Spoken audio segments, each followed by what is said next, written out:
بسم اللہ والصلاة والسلام علی رسول اللہ اما بعد۔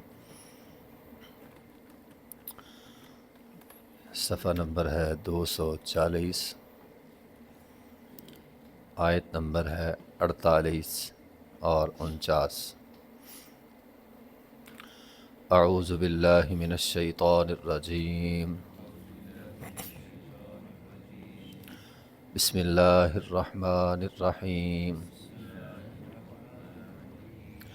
وما نرسل المرسلین الا مبشرین ومنذرین فمن آمن واصلح فلا خوف علیہم ولا هم يحزنون والذین كذبوا بآیاتنا یمسهم العذاب بما كانوا یفسقون۔ وما نرسل المرسلین، اور نہیں بھیجا ہم نے رسولوں کو الا مگر مبشرین خوشخبری دینے والے بنا کر، ومنذرین اور ڈرانے والے بنا کر۔ رسول خوشخبریاں بھی سناتے ہیں اور ڈراتے بھی ہیں۔ فمن آمن، پس جو شخص ایمان لے آیا، وہ اصلح اور اپنی اصلاح کر لی، فلا خوف علیہم، نہ اس پر خوف ہوگا، ولا هم یحزنون، اور نہ ہی وہ غم زدہ ہوگا۔ والذین کذبوا، وہ لوگ جنہوں نے جھٹلایا بآیاتنا، ہماری آیات کو، یمسهم العذاب، ان کو عذاب پکڑے گا، چھوئے گا ان کو عذاب، بما کانوا یفسقون، بوجہ اس کے جو انہوں نے فسق کیا تھا، گناہ کیا تھا۔ اللہ رب العزت نے رسولوں کی بعثت کا مقصد جو ہے وہ بیان کیا ہے۔ انبیاء جتنے بھی دنیا میں آئے، تمام کا مقصد یہ تھا کہ لوگوں کو خوشخبریاں بھی سنائیں اور ڈرائیں بھی۔ جو لوگ بات مان لیں، اتباع کر لیں، رسول کے نقش قدم پر چل پڑیں، اس کے لیے خوشخبری ہے جنت کی، اللہ کی رضا کی، اللہ کی نعمتوں کی۔ اور نافرمانوں کے لیے، باغیوں کے لیے، مجرموں کے لیے جہنم کی وعید ہے، اور اس بات سے ڈرانا ہے۔ یہ رسولوں کا کام تھا۔ فمن آمن و اصلح، اب جو ایمان لے آئے گا، رسولوں کی بات مان لے گا، اپنی اصلاح کر لے گا، اس کے لیے کیا ہے؟ خوشخبریاں ہیں، اس کے لیے جنت ہے۔ ٹھیک ہے۔ جو ایمان نہیں لائے گا، تصدیق نہیں کرے گا، بات نہیں مانے گا، اس کے لیے جہنم ہے۔ قرآن میں آپ نے اکثر دیکھا ہوگا، ایمان کے ساتھ ساتھ اللہ تعالیٰ یا تو عمل صالح یا پھر وہ اصلح کا لفظ آتا ہے۔ ایمان بھی ضروری ہے، اصلاح بھی ضروری ہے۔ آپ اس کو یوں سمجھیں، آپ پاکستان میں مثال کے طور پر رہتے ہیں تو قانون تسلیم کرنا بھی ضروری ہے، قانون پر عمل کرنا بھی ضروری ہے، خواہ جیسا بھی ہو۔ اگر آپ عمل نہیں کریں گے تو آج کل آپ دیکھ لیں جرمانے بہت ہو رہے ہیں۔ یہ چیز ہے، آپ ایک چیز کو مانتے ہیں، آپ مانتے ہیں نماز پڑھنی ہے، یہ مانتے ہیں، ماننا کافی نہیں ہے، پڑھنی بھی ضروری ہے۔ اگر آپ نہیں پڑھیں گے تو جرمانہ ہوگا اللہ کی طرف سے، سزا ہوگی اللہ کی طرف سے، عذاب ہوگا اللہ کی طرف سے۔ تو ایک ہے چیز کو تسلیم کرنا، ایک ہے اس پر عمل کرنا۔ تو شریعت اسلامیہ کے اندر دونوں چیزیں ہیں، تسلیم بھی کرنا ہے، عمل بھی کرنا ہے۔ کوئی بھی چیز ہے، شریعت پوری کی پوری شریعت، پورا کا پورا دین، اس پر عمل کرنا، اپنی اصلاح کرنا، یہ ضروری ہے۔ تو ہر وقت کوشش انسان یہ کرے کہ میں نے اپنی اصلاح کرنی ہے، میرے اندر جو کمی ہے میں نے دور کرنی ہے، سستی جو ہے عبادت کے حوالے سے میں نے دور کرنی ہے۔ اچھا، جو یہ کام کرے گا نا، اللہ تعالیٰ فرماتے ہیں فلا خوف علیہم ولا هم یحزنون، نہ اس پر خوف ہوگا، نہ وہ غمزدہ ہوگا۔ خوف مستقبل کا، میرے ساتھ کیا ہوگا مرنے کے بعد۔ ہر آدمی کو، ایک آدمی کے اندر ایک خوف ہوتا ہے، مرنے کے بعد میرے ساتھ کیا ہوگا۔ اللہ تعالیٰ فرماتے ہیں جو ایمان لے آتا ہے، اپنی اصلاح کرتا ہے، اس کو یہ خوف نہیں ہوگا کہ مرنے کے بعد میرے ساتھ کیا ہوگا۔ خوف مستقبل کا ہوتا ہے، مستقبل کی زندگی کا خوف ہوتا ہے، تو مرنے کے بعد مستقبل میں کیا بنے گا، یہ خوف اس آدمی کو نہیں ہوگا جو ایمان اور عمل صالح کرتا ہے۔ غم کس کا ہوتا ہے؟ غم ماضی کا ہوتا ہے، میں نے جو کیا اس کا غم آدمی کو لگ جاتا ہے۔ تو مرنے کے بعد آدمی کے سارے غم آدمی کو بھول جائیں گے. میں نے کیسی زندگی بسر کی ہے, اچھی کی ہے, بری کی ہے, اب مرنے کے بعد حالات بہتر ہو گئے, بندہ سارا کچھ ہی بھول جاتا ہے. آپ اس کو یوں سمجھ لیں کہ ایک آدمی ہے, اس نے اپنی رہائش بدلی, اپنا علاقہ بدلا, اپنا شہر بدلا, ایک شہر سے دوسرے شہر میں چلا گیا. اب اس کے پاس خوف بھی ہے, غم بھی ہے. خوف کس چیز کا؟ نیا علاقہ, نیا شہر, پتہ نہیں کیسا ہوگا, یہ خوف ہوتا ہے. یہ ہوتا ہے مستقبل کا خوف. غم کس بات کا؟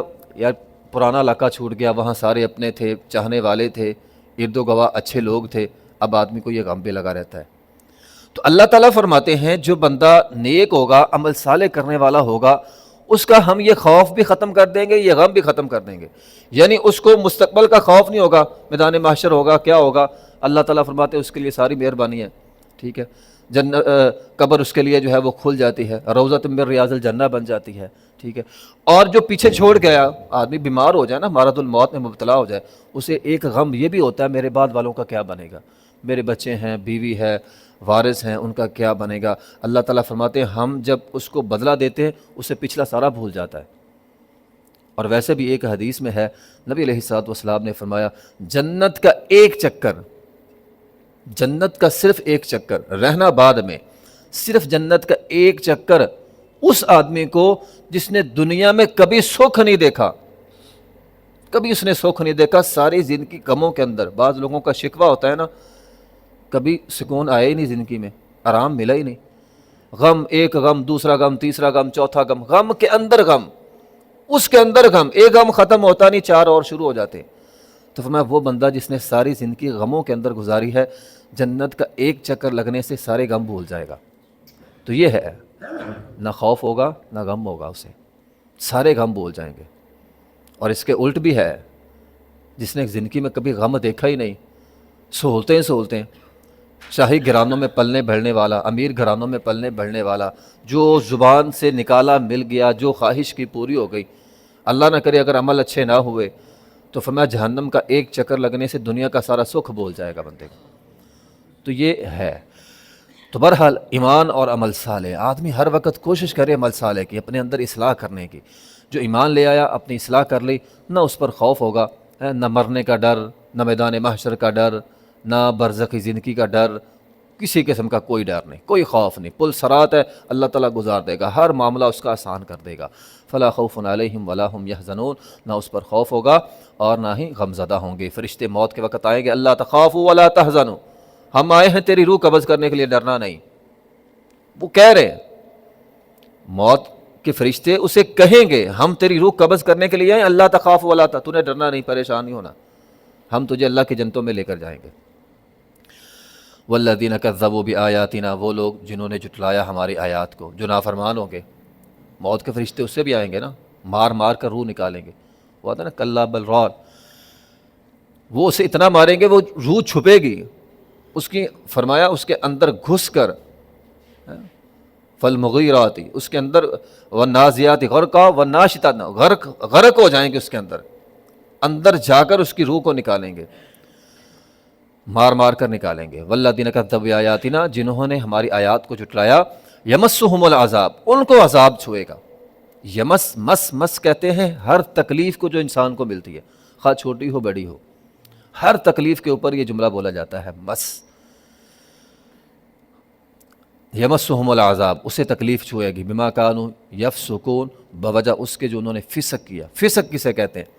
فسق کہتے ہیں آپ شریعت کے دائرے سے باہر نکل جائیں, نافرمانی کرے. فسق کے اندر ہر چھوٹا گناہ بھی آتا ہے, ہر بڑا گناہ بھی آتا ہے. بعض اوقات آدمی بڑا گناہ تو بچ جاتا ہے, لیکن چھوٹے گناہ بندہ کرتا رہتا ہے, کوئی بات نہیں, خیر ہے چھوٹے چھوٹے گناہ ہیں. نہیں, یہ چھوٹے چھوٹے گناہ بھی انسان کو فاسق بنا دیتے ہیں.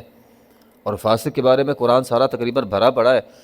اللہ فاسقوں کی طرف نظر رحمت سے نہیں دیکھے گا, اللہ فاسقوں کو عذاب کے اندر مبتلا کرے گا. یہاں بھی ہے یمسہم العذاب بما کانوا یفسقون, اللہ ان کے فسق کی وجہ سے انہیں عذاب دے گا. تو نبی علیہ الصلوۃ والسلام نے فرمایا بندہ ایک چھوٹا سا گناہ کرتا ہے, چھوٹا گناہ, دل پہ سیاہ نقطہ لگ گیا, بندہ پرواہ نہیں کرتا, وہ سیاہ نقطہ بڑھتا جاتا ہے, بڑھتا جاتا ہے, بڑھتا جاتا ہے, بڑھتا جاتا ہے, بڑھتا جاتا ہے, سارا دل سیاہ ہو گیا, کلا بل ران, زنگ آلود ہو گیا. تو چھوٹے چھوٹے گناہ بعض اوقات انسان کے لیے تباہی کا باعث بن جاتے ہیں. انسان کو فاسق بنا دیتے ہیں. ٹھیک ہے، نسوا اللہ فانساہم، اللہ تعالیٰ فرماتے ہیں انہوں نے مجھے بلا دیا، میں نے اس کو بلا دیا. یہ فسق، اولئک هم الفاسقون، فاسقین کو اللہ تعالیٰ بھلا دیتے ہیں. تو بہرحال انسان کو چھوٹے چھوٹے گناہوں سے بچنا چاہیے. چھوٹے چھوٹے گناہ انسان کو جو ہے وہ جہنم کے اندر لے جاتے ہیں. والذین کذبوا بآیاتنا، جنہوں نے ہماری آیات کو جھٹلایا، یمسہم العذاب، ان کو بھی عذاب آئے گا، بما کانوا یفسقون، ان کے فسق کی وجہ سے. وآخر دعوانا الحمد للہ رب العالمین.